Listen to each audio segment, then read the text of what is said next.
2004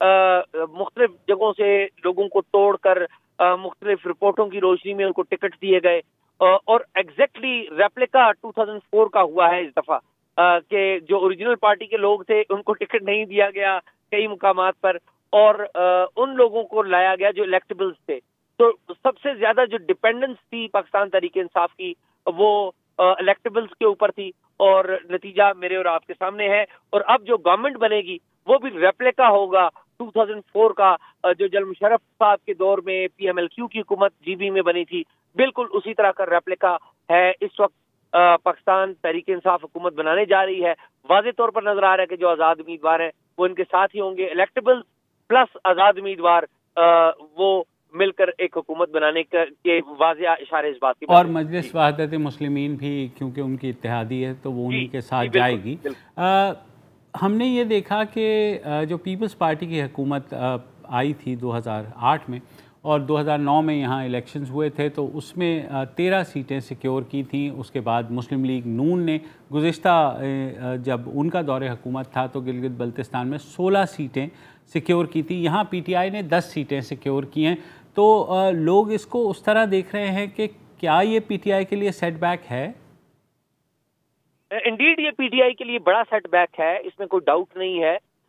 لیکن یہ جو اکثریتی سیٹیں انہوں نے جو حاصل کی ہیں اس میں بھی دو طرح کے مبشر صاحب دو باتوں کو بڑا خاص طور پہ نظر رکھنا چاہیے. ایک بات تو یہ ہے کہ الیکشن کے دن میں یہاں پر گھومتا رہا ہوں سکردو میں اور کھرمنگ کے علاقے میں جی بی 11 میں جی بی 9 میں اس سائڈ پہ.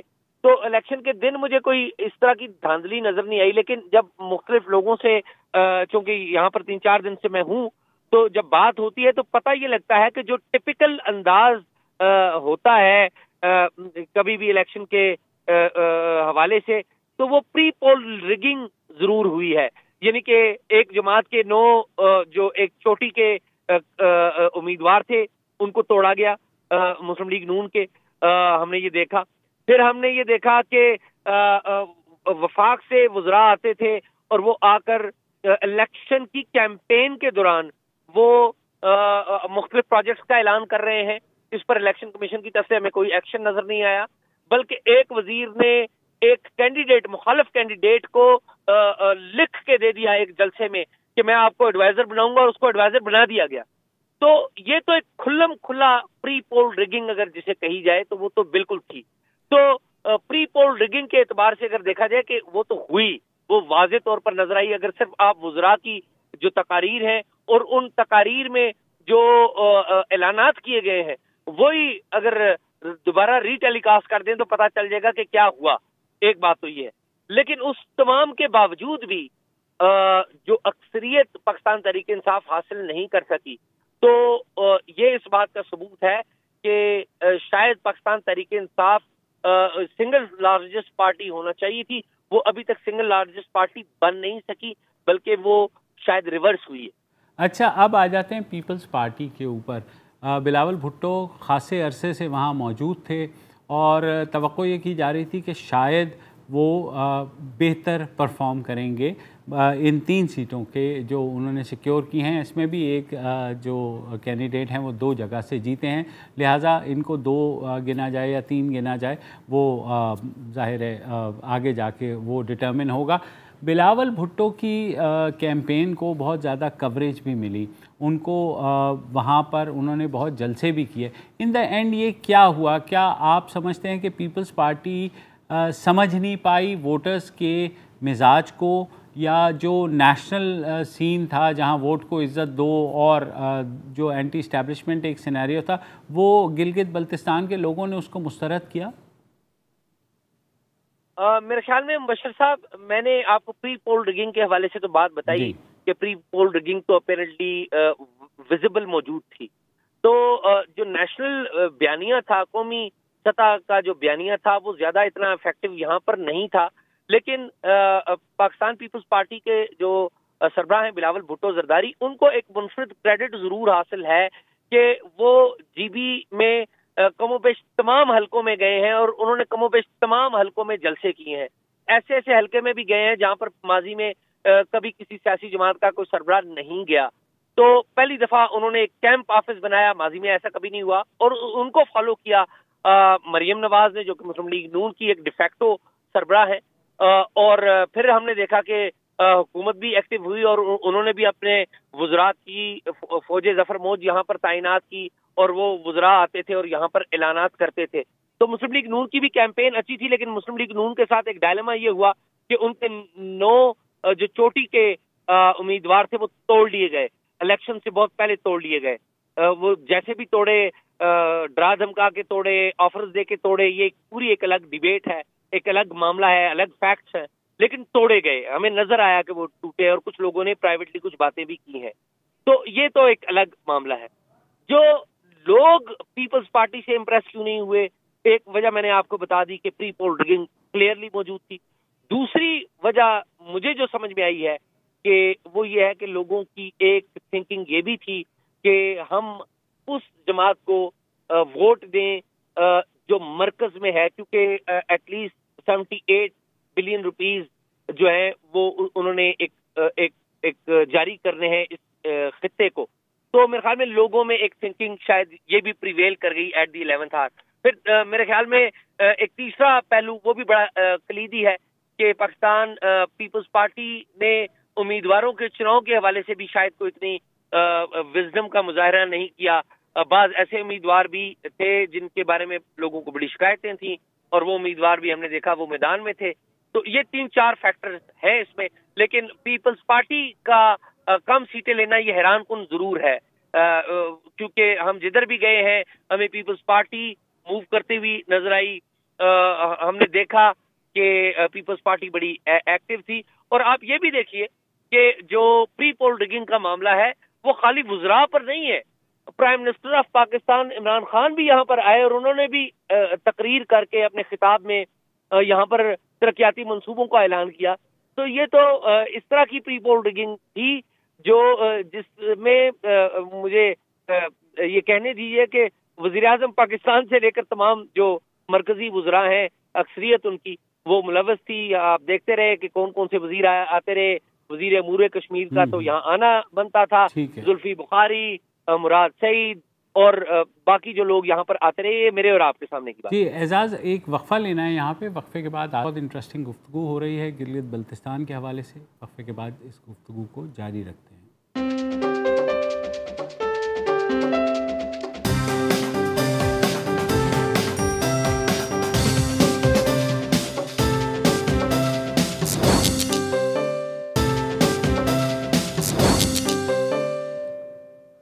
Welcome back. ہم بات کر رہے ہیں گلگت بلتستان الیکشنز میں، جس میں پی ٹی آئی نے 10 سیٹیں سیکیور کی ہیں اور انڈیپینڈنٹس نے 7، جبکہ پیپلز پارٹی نے 3 اور مسلم لیگ نون نے 2 اور مجلس وحدت مسلمین نے 1. اب یہی لگ رہا ہے کہ پی ٹی آئی حکومت بنا لے گی.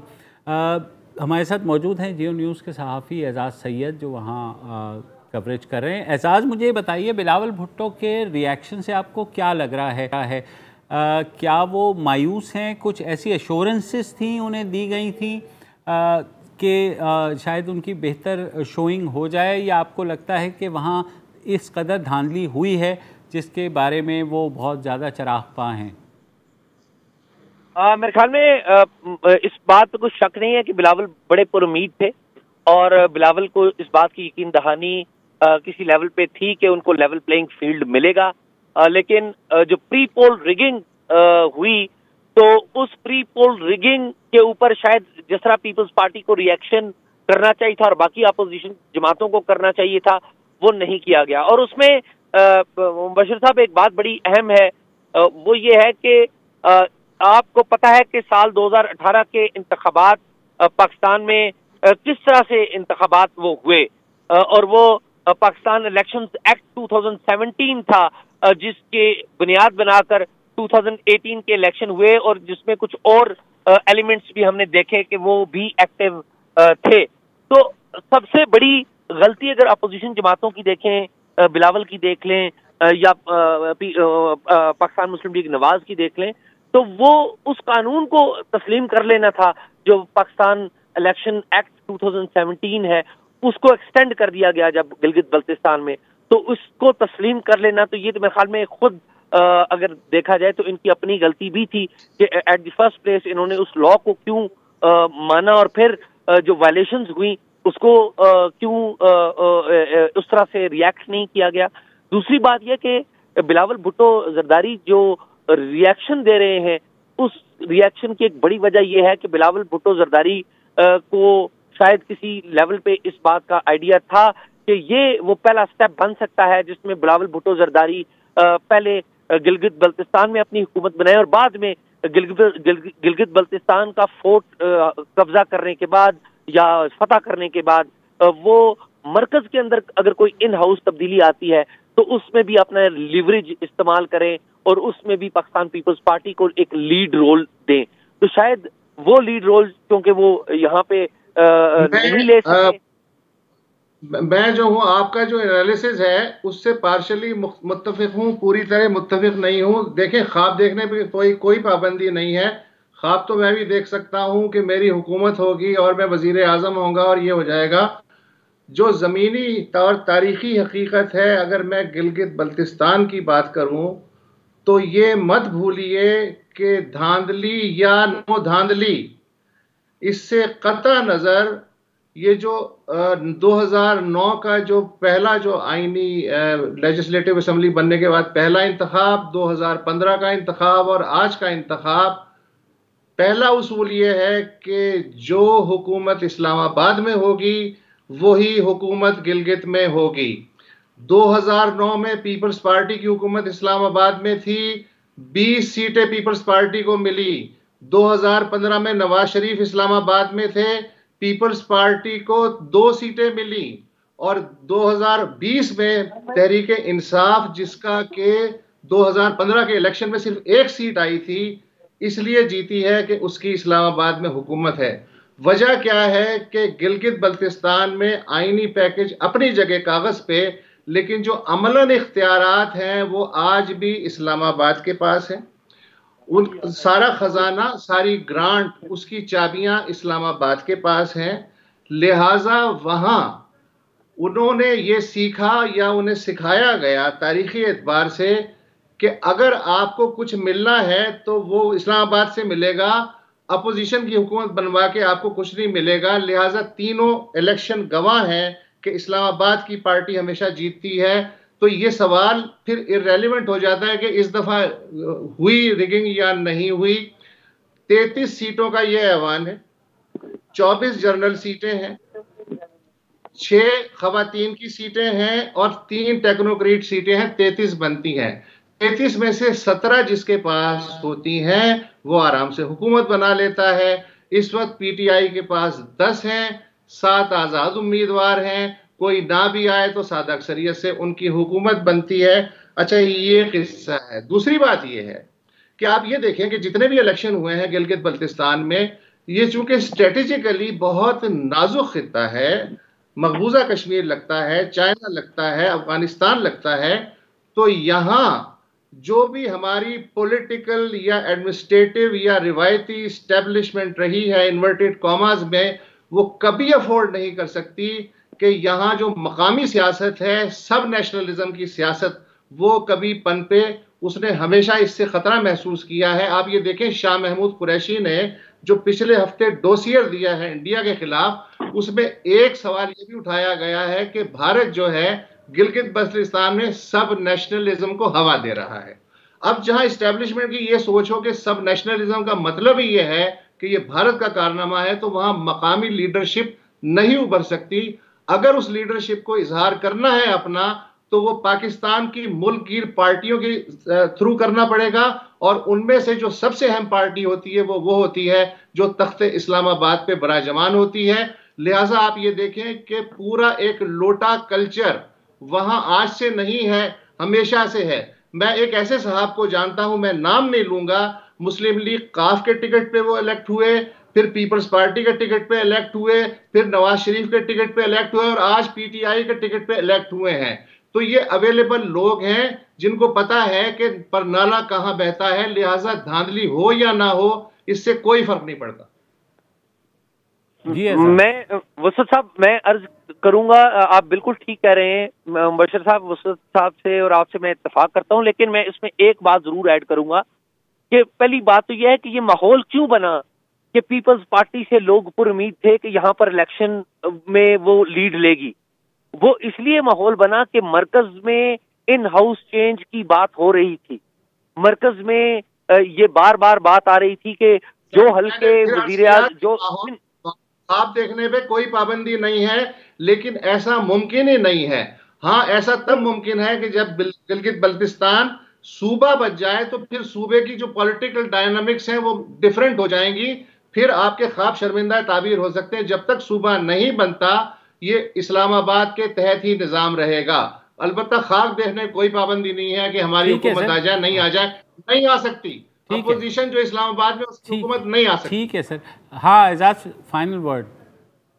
جی میں یہ عرض کر رہا ہوں کہ یہ ماحول اس لیے بنا کہ پہلی دفعہ ہوا ہے کہ تمام جو بڑی جماعتیں ہیں انہوں نے بھرپور کیمپیننگ کی ہے، اور ساری جماعتیں یہ ایکسپیکٹ کر رہی تھیں بالخصوص پیپلز پارٹی کے حوالے سے کہ شاید پیپلز پارٹی کی اسٹیبلشمنٹ کے ساتھ کہیں کوئی انڈرسٹینڈنگ ہے، اور اسی انڈرسٹینڈنگ کے طور پر شاید پہلے مرحلے کے طور پر پاکستان تحریک انصاف کو جی بی میں کوئی جھٹکا دیا جائے، جس طرح وسط صاحب کہتے ہیں نا کہ ان سب لوگوں کو پتا ہوتا ہے کہ پرنالہ کہاں سے بہ رہا ہے.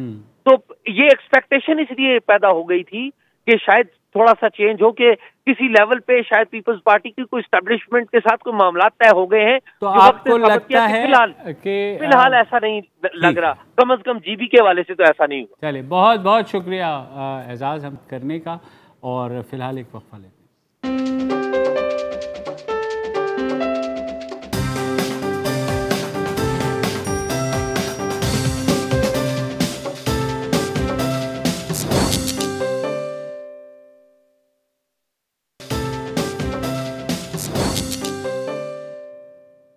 Welcome back. اور پاکستان میں کرونا کی دوسری لہر کی شدت بڑھتی جا رہی ہے. پچھلے 4 روز میں ہم نے دیکھا کہ کیسز جو ہیں وہ 2000 سے بڑھ چکے ہیں روزانہ کی بنیاد پر، اور جو شرح ہے آج جو NCOC کے مطابق وہ 7.2% ہو چکی ہے لوگوں میں مثبت آنے کی.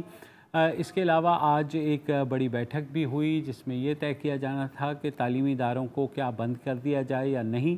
اس میں صوبوں میں کچھ اختلافات رہے. صوبہ سندھ اور صوبہ پنجاب اور خیبر پختونخوا کے جو وزراء اعلیٰ ہیں یا جو وزراء ہیں انہوں نے یہ تجویز دی تھی کہ اگر بند کرنا ہے تو پھر آپ کو کاروبار بھی بند کرنا چاہیے، آپ کو جو ہوٹلز ہیں وہ بھی بند کرنے چاہیے، خالی اسکول بند کرنے سے کچھ نہیں ہوگا. تو اس ساری صورتحال کو اب لے جایا گیا ہے کہ اگلے پیر کے دن دوبارہ یہ بیٹھک ہوگی جس میں ڈیسائیڈ کیا جائے گا کہ آیا اسکولز کو فوری بند کرنا چاہیے یا نہیں. جو وفاق کی تجویز ہے وہ یہ ہے کہ جو اسکولز ہیں ان کو ایکسٹینڈڈ ونٹر ویکیشنز دے دی جائیں. بلوچستان میں کیونکہ سردیوں کی چھٹیاں زیادہ ہوتی ہیں آلریڈی، تو وہاں کا یہ مسئلہ نہیں ہے. بہرحال اس ساری صورتحال پر اگلے ہفتے یہ بحث ہوگی. عالمی سطح پر بھی کرونا کے کیسز ہیں وہ بہت تیزی سے بڑھ رہے ہیں، اور اس کے ساتھ ہی گزشتہ ہفتے ہم نے دیکھا کہ خبر آئی تھی کہ فائزر نے ایک ویکسین بنا لی ہے جو کہ 90% تک کارگر ثابت ہو سکتی ہے. اس سے ایک امید پیدا ہوئی تھی، اور آج ایک اور خبر آئی ہے کہ ایک اور ویکسین بنائی ہے ماڈرنا نے، جس کے مطابق 94.5% تک جو کہ کارگر ثابت ہو سکتی ہے. اس کی تفصیلات ہیں وسعت اللہ خان کے پاس، انہی سے پوچھتے ہیں. جی وسعت. شکریہ. آدھی تفصیلات تو آپ ہی نے بتا دی. جہاں تک اس کا پاکستان کا تعلق ہے، سیکنڈ ویو کا، ستمبر میں 300 کیسز ڈیلی تھے، آج جو ہیں 2400 سے زائد کیسز ہیں. آج ہی عمران خان نے جو اعلیٰ سطحی اجلاس ہے اس کے بعد کہا کہ جی میں اپنی پارٹی کی طرف سے سیاسی سرگرمیاں اور پولیٹیکل ریلیاں معطل کر رہا ہوں. کیا بہترین دن چنا ہے کہ جب گلگت بلتستان کے الیکشن کا پروسیس کمپلیٹ ہو گیا اور جتنی ریلیاں ہونی تھی، جتنا کرونا پھیلنا تھا پھیل گیا. اس کے بعد پرائم منسٹر نے کہا کہ سرکار میں جو ہوں کرونا کی وجہ سے اپنی ریلیاں اور سرگرمیاں معطل کر رہا ہوں، اپوزیشن بھی یہی کر لے. تو اس میں بھی سیاسی پہلو نمایاں ہے. جہاں تک آپ کا اس کا خوشخبری کی بات ہے تو اگرچہ کہ اس پر 5.5 کروڑ سے زائد پوری دنیا میں کرونا سے متاثر لوگوں کی تعداد ہو چکی ہے، جس میں امریکہ میں 11 ملین ہے، لیکن پچھلے ہفتے جو فائزر اور بایوٹیک کی جو ویکسین تھی جو 90% تک مؤثر ہے اس کی جو خبر آئی تھی، آج اس سے بھی بہتر خبر آئی ہے کہ موڈینا نامی جو امریکن فارماسیوٹیکل کمپنی ہے اس نے ایک ایسی ویکسین کا اعلان کیا ہے جو لگ بھگ 95% یعنی 94.5% تک مؤثر ثابت ہو سکتی ہے۔ اب اس کو جو ہے فیڈرل ڈرگ ایجنسی جو امریکہ کی ہے اس کی منظوری کا انتظار ہے۔ اس سال کے آخر تک موڈرنا کا کہنا ہے کہ وہ 20 ملین خوراکیں تیار کر سکتا ہے، جبکہ فائزر کا کہنا ہے کہ وہ 50 ملین خوراکیں بنانے کی صلاحیت رکھتا ہے۔ فائزر کے سربراہ نے ظاہر موڈرنا کے سربراہ کو مبارکباد دی ہے اس لیے کہ یہ ویکسین زیادہ بہتر ہے۔ فائزر اور موڈرنا کی جو ویکسین ہے اس کی تیاری میں ایک روایتی طور پہ یہ ہوتا ہے نا کہ ویکسین میں وہی وائرس استعمال کیا جاتا ہے، بیماری کا جو کارن ہوتا ہے اسی کی مدد سے ویکسین تیار کی جاتی ہے، ایک روایتی طریقہ ہے۔ لیکن یہ جو نئی ویکسینز بنی ہیں ان میں ایک نیا طریقہ استعمال کیا گیا ہے کہ جیسے کرونا کا وائرس ہے وہ استعمال نہیں کیا گیا، بلکہ ایک جینیٹک کوڈ کا ایک حصہ جو ہے وہ ویکسین میں داخل کیا گیا ہے جو جسم کا مدافعتی نظام ہے انسانی جسم کا، اس کو یہ ٹرین کرے گا کہ کرونا وائرس پہ چڑھی ہوئی جو پروٹین ہے اس کی شناخت کیسے کرنی ہے اور اس کے بعد اسے کیسے ڈسٹروائے کرنا ہے۔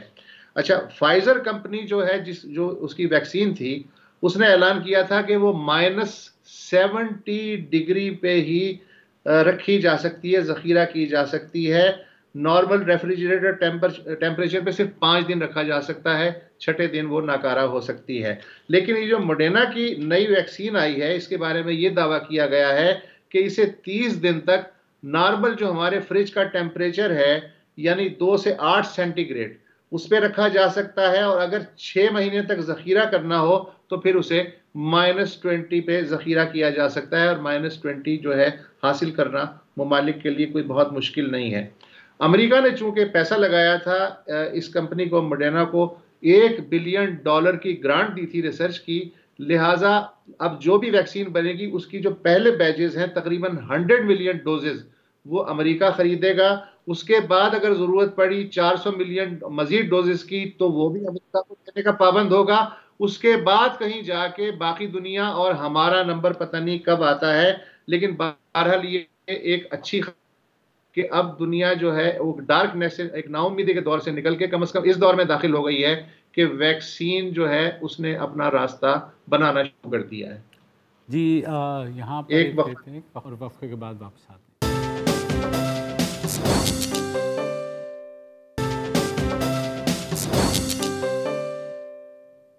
Welcome back. اور گزشتہ ہفتے سندھ کے علاقے کشمور میں ایک افسوسناک واقعہ ہوا تھا جہاں ایک خاتون اور اس کی 5 سالہ بچی کو ریپ کیا گیا تھا، جس کے بعد پھر پولیس نے کارروائی کی اور وہ جو ریپسٹ تھا اس نے اس خاتون کو چھوڑ کر اس کی 5 سالہ بچی کو یرغمال بنا لیا تھا، اور بعد میں اس خاتون سے کہا تھا کہ وہ کسی اور خاتون کا بندوبست کریں۔ پولیس نے اس وقت جو ایکشن لیا تھا اس میں وہاں کے ایک ASI ہیں خدا بخش بلرو، جنہوں نے اپنی بیٹی سے پھر بات کرا کے ملزم کو ایک جگہ بلایا اور وہاں اس کو گرفتار کیا گیا۔ بعد میں وہ ملزم جو ہے پولیس اسے لے کر جا رہی تھی کو ایکیوز کو اریسٹ کرنے کے لیے، جہاں پولیس کے مطابق جو کو ایکیوز کی فائرنگ سے وہ جو ملزم ہے رفیق ملک وہ مارا گیا۔ اس ساری صورتحال میں جو ASI خدا بخش بلرو تھا ان کے کردار کو بہت سراہا گیا کہ انہوں نے اپنی ہی صاحبزادی کو اس ساری صورتحال میں خطرے میں ڈال کر اس مجرم کو پکڑا، اور اس کے بعد وفاقی سطح پر عمران خان نے بھی ان کی ASI اور ان کی فیملی سے بات کی اور ان کو اپریشیٹ کیا۔ سندھ میں بھی بہت سراہا گیا، بلکہ آج کراچی میں جو سندھ پولیس کا ہیڈ کوارٹر ہے وہاں پر اس ASI خدا بخش بلرو اور ان کی فیملی کو بلایا گیا اور ان کو گارڈ آف آنر پیش کیا گیا۔ بہت ہی ایک اچھی بات ہے کہ کشمور کے علاقے جیسے علاقے کے ایک ASI کو اتنی عزت دی گئی، اور جو ظاہر ہے پولیس کے لیے ایک بہت بڑا ایک اعزاز کہہ لیں آپ اسے، اور ایک جس طرح سے انہوں نے کارروائی کی اس کی ہر جگہ اپریشیٹ کیا گیا۔ وسعت آپ کچھ کہیں گے؟